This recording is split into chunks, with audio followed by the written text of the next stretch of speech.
Então, vamos lá.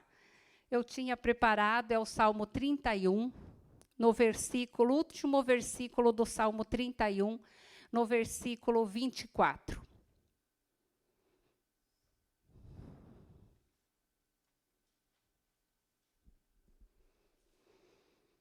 Salmo 31, versículo 24. Então, assim, nós vemos que muitas vezes na nossa vida, quando as coisas não estão dando certo, ou quando nós perdemos algo, ou quando algo sai do nosso controle, muitas vezes nós temos algumas atitudes em dizer que a outra pessoa é culpada por aquilo que nós estamos passando, ou aquela pessoa não me ajudou, aquela pessoa, se tivesse aberto uma porta, quem sabe eu estaria num lugar melhor. E quantas vezes, né, nessa atitude, nós não colocamos o julgamento em nós, mas colocamos em outras pessoas, né? E quando a gente ouve isso, quem sabe até nós já falamos isso, o fulano não me ajudou, né? E quando nós ouvimos isso, nós vemos assim que a primeira pessoa que tem que se ajudar é a gente mesmo, né? É nós mesmos que temos que nos ajudar para que algo aconteça, para que algo mude na nossa vida. Eu não vou dizer que em algumas situações da nossa vida, nós não vá precisar de pessoas, nós não vamos precisar de uma ajuda, ninguém está descartado de acontecer algo inesperado, né? Mas, principalmente, o maior esforço quem tem que fazer sou eu mesmo, né? A única fase assim da vida que realmente alguém é dependente da outra é quando nós somos bebê.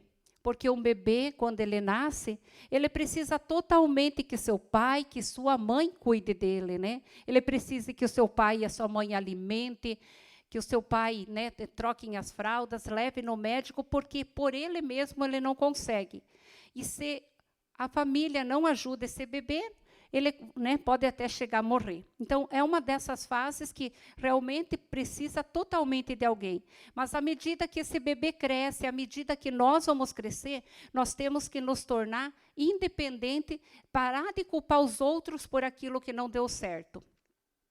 E, mediante essa introdução que foi colocada aqui, nós vamos para o Salmo 31, 24.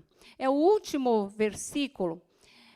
Nós vamos ver através da palavra de Deus o que Deus pode nos ajudar a respeito de como que nós temos que enfrentar essas situações difíceis, né, que temos que enfrentar todos os dias. No Salmo 24, vamos ler junto. Esforçai-vos, e ele fortalecerá o vosso coração, vós todos que esperais no Senhor. Então, aqui, o salmista, nós vamos começar esse versículo estudando de trás para frente. Depois da vírgula diz assim, vós todos os que esperais no Senhor. Então, nós já somos um povo em que esperamos no Senhor. Já somos um povo em que, né, um dia aceitamos Jesus como nosso Senhor, como nosso Salvador da vida. Então, a nossa vida está nas mãos dele. Nós esperamos nele, né? E esse esperar em Deus, confiar em Deus, já é uma fagulha de fé que Deus colocou no meu coração e no teu coração. Quando nós começamos a andar com Deus, diz que Ele colocou uma fagulha de fé pequena.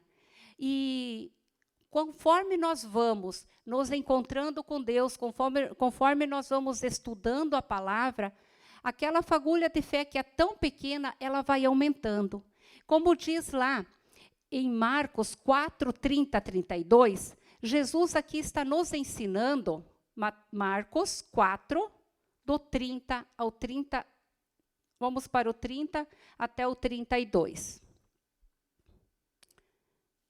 Aqui Jesus está fazendo a comparação a nossa fé como um grão de mostarda. Marcos 4, começando no 30. E dizia, assemelharemos o reino de Deus? Ou com que parábola o representaremos? No 31, ele diz assim, é como um grão de mostarda, que quando se semeia na terra, é a menor de todas as sementes que há na terra. Mas tendo sido semeada, cresce e faz-se a maior de todas as hortaliças, e cria grandes ramos, de tal maneira que as aves do céu podem aninhar-se debaixo da sua sombra. Então, aqui Deus está comparando quando nós começamos a andar com Deus, que a nossa fé é do tamanhinho de uma semente, né? Eu acredito que vocês já conheçam a semente da mostarda. Ela é muito pequenininha, mas quando ela é plantada, quando ela é regada numa boa terra, ela vai crescendo e ela se torna uma hortaliça, a palavra mesmo diz, tão grande que até os passarinhos podem colocar debaixo delas. E assim é a nossa fé, né? Quanto mais nós procuramos a Deus através da palavra, quanto mais nós vamos à igreja, mas buscamos a Deus, quanto mais entendimento através do Espírito Santo, maior a nossa fé vai se tornando. Amém? Em Romanos 17, 20, não precisa abrir, eu só vou ler bem rapidinho, diz que a fé, ela vem pelo ouvir e ouvir a palavra de Deus. Então, à medida que ouvimos a palavra de Deus, a nossa fé vai crescendo. Amém, meus irmãos? Então, esse toque, essa primeira fagulha de fé, foi Deus que colocou na minha vida e na tua vida, meu irmão, né? Mas só isso, você vai me dizer, só isso, eu crendo em Deus, só isso vai ser o suficiente? Não, eu te digo que não. Agora nós vamos voltar no Salmo onde nós estávamos, Salmo 31, no versículo 24, no comecinho dele, aonde está dizendo assim, esforçai-vos. Então aqui Deus manda eu e Deus manda você se esforçar. Então, nós já temos uma fagulha de fé que quando conhecemos Jesus, começamos a andar com Deus. Mas ele diz, esforçai-vos, fazei a vossa parte.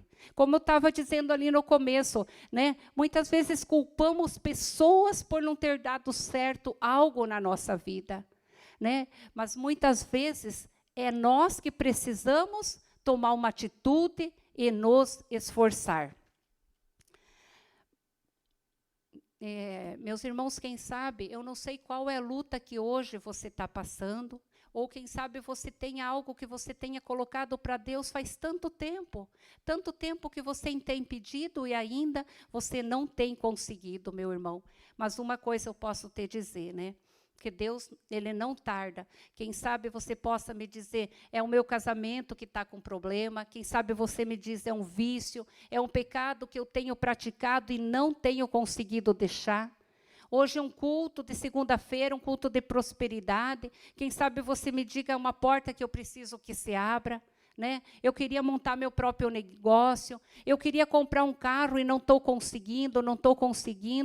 E mas Deus diz para mim e para você, mais uma vez, independente do que você está lutando, da causa que você está na busca, Deus diz, esforçai-vos, faz a tua parte. Continuando, esforçai-vos na parte B. E quando nós nos esforçamos, Ele fortalecerá o vosso coração. Então, nós fazemos a nossa parte, nós nos esforçamos e Deus vem e ajuda. Deus vem e fortalece o nosso coração. Amém? Eu quero que vocês abram lá em Lucas 15, a parábola do filho pródigo. Lucas 15, começando no versículo 11. É uma parábola bem conhecida, mas algo assim Deus aqui tem para nos falar nessa noite.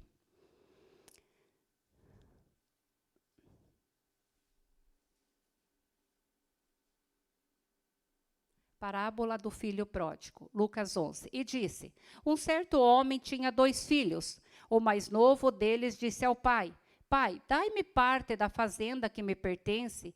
E ele partiu por eles a fazenda.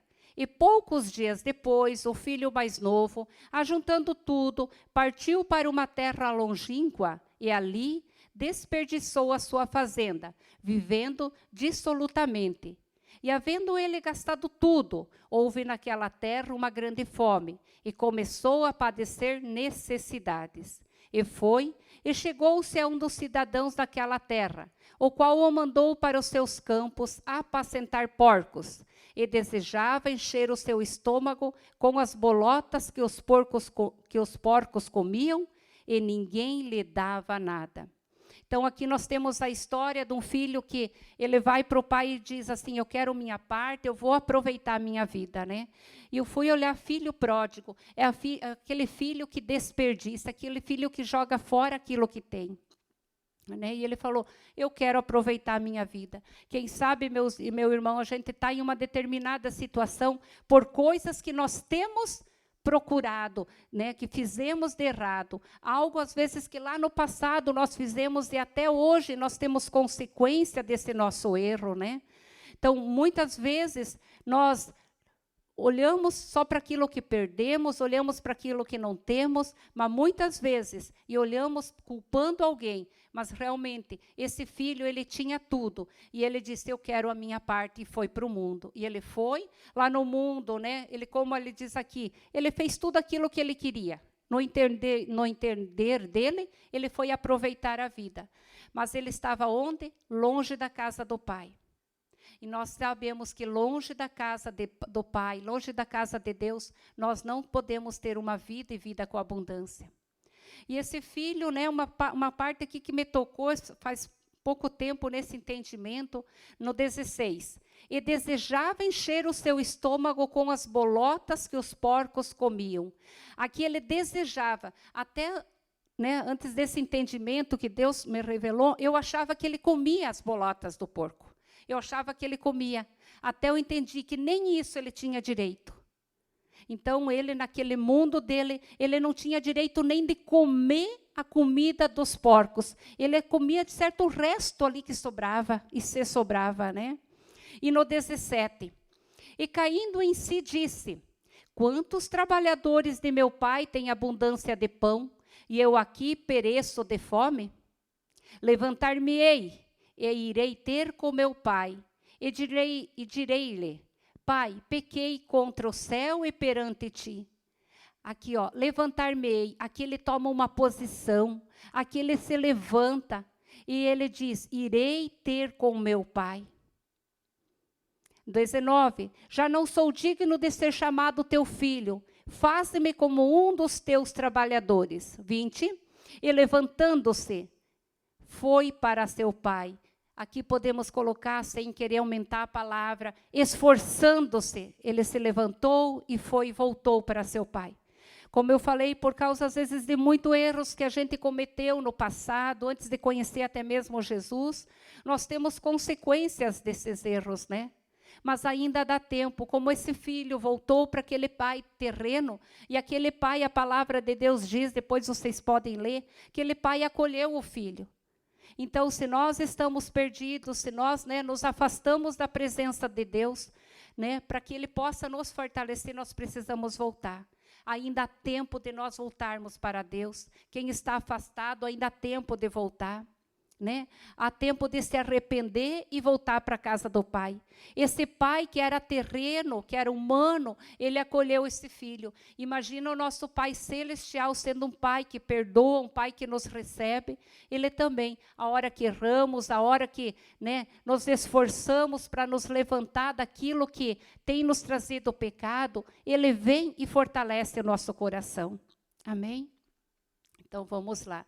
E assim, voltando para o Salmo 31, onde nós estávamos, né?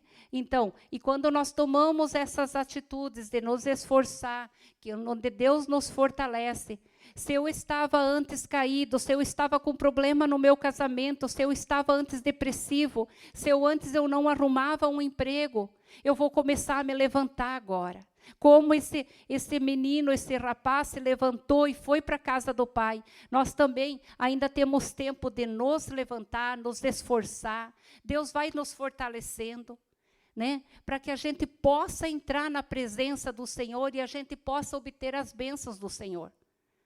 Aquele que tinha um vício, começa a andar com Deus e o vício vai sendo deixado de lado. Aquele que uma vez, né, estava no pecado da prostituição, aquele que não achava um emprego, ele vai sair de sua casa e vou dizer, eu estou indo procurar um emprego e Deus vai me fortalecer o meu coração e Ele vai me ajudar. ele se esforça, ele estuda, né? Em determinado lugar aonde ele quer chegar, ele vai se esforçando, ele vai trabalhando, e Deus vai colocando no nosso coração, primeiramente começa no nosso coração, e depois vai o nosso corpo reagindo, né? Nós tomamos atitudes de nos levantarmos, sabendo que quem vai à nossa frente é Deus. Amém? Muito bem. Então, vamos lá. E para terminar, esforçai-vos, ele fortalecerá o vosso coração, vós todos que esperais no Senhor. Como eu falei no começo, então é uma fagulha de fé que ela vai aumentando e aumentando. E você pode me dizer, então, fazendo isso, vai acontecer um milagre, minha irmã? Eu posso te dizer sim, hoje pode acontecer um milagre. Hoje pode acontecer um milagre ouvindo a palavra na minha vida e na tua vida, porque Deus é um especialista para isso, né? Deus pode fazer um milagre hoje, e tem coisas que nós vamos ter que perseverar, buscando mais, andando mais com Deus, indo mais para a igreja, buscando ajuda, a direção de um pastor, né, para nos orientar. Mas tem coisas sim que Deus pode fazer hoje na nossa vida. Assim como, né, esse jovem voltou para Jesus, nós voltamos para a palavra e ele vai nos dando a direção. E nós conseguimos uma força tão grande, como na história de Davi e Golias. Não vamos abrir, onde, né, Davi, ainda um menino, ele vai lutar contra o gigante Golias. Né? Ele sendo um menino, mas ele sabia, Golias ali afrontando Deus que Davi servia, e ele lembrou, não, Deus já esteve comigo em uma batalha, Deus vai estar comigo nessa batalha também. E ele foi no nome do Senhor dos Exércitos, ele não foi na força dele, né? Ele não foi sabendo que ele só estava com umas pedrinhas na mão, mas ele sabia, eu vou só com essas pedrinhas, mas quem vai à minha frente, eu estou me esforçando, Deus me fortalece e eu vou vencer. E foi isso que aconteceu com Davi e Golias, né? Davi venceu Golias, matando um gigante, mas quem estava à frente dele era Jesus. E assim tem que ser comigo, assim tem que ser com você, meu irmão. Então, vamos perseverar até o fim, né? De quem nos ajuda é o Senhor. Uma palavra de Deus diz assim, esforçai-vos, então eu tenho que fazer a minha parte. E Deus, se eu não me esforçar, eu posso dizer assim, que Deus não vai te ajudar. Daí você vai me dizer, mas irmã, então Deus é mau? Eu te digo, não, Deus nunca é mau, Deus sempre é bom. Mas Deus quer ver a minha perseverança, Deus sabe que eu tenho capacidade para ir lá e conseguir aquele trabalho, Ele quer ver o meu esforço, Ele conhece o meu coração, Ele sabe que eu tenho buscado a presença dEle. Então vamos nos dedicar cada dia mais e mais para buscar a presença do Senhor, para buscar que Deus nos fortaleça. Amém? Amém. E o mais importante de tudo, como eu tenho dito sempre, que o mais importante é a nossa salvação. Então, não adianta nós ganharmos tudo aqui nesse mundo, né, e perdermos a salvação. Então, mãe, então vamos nos esforçar para que nós não venhamos perder a salvação. A palavra de Deus diz, aquele que se esforçar até o final receberá a coroa da vida, né? Então, que assim seja comigo e assim que seja com você, meu irmão. Amém? Que Deus esteja falando mais ao coração de vocês, aquilo que eu não consegui transmitir, mas que o Espírito Santo transmita, que o Espírito Santo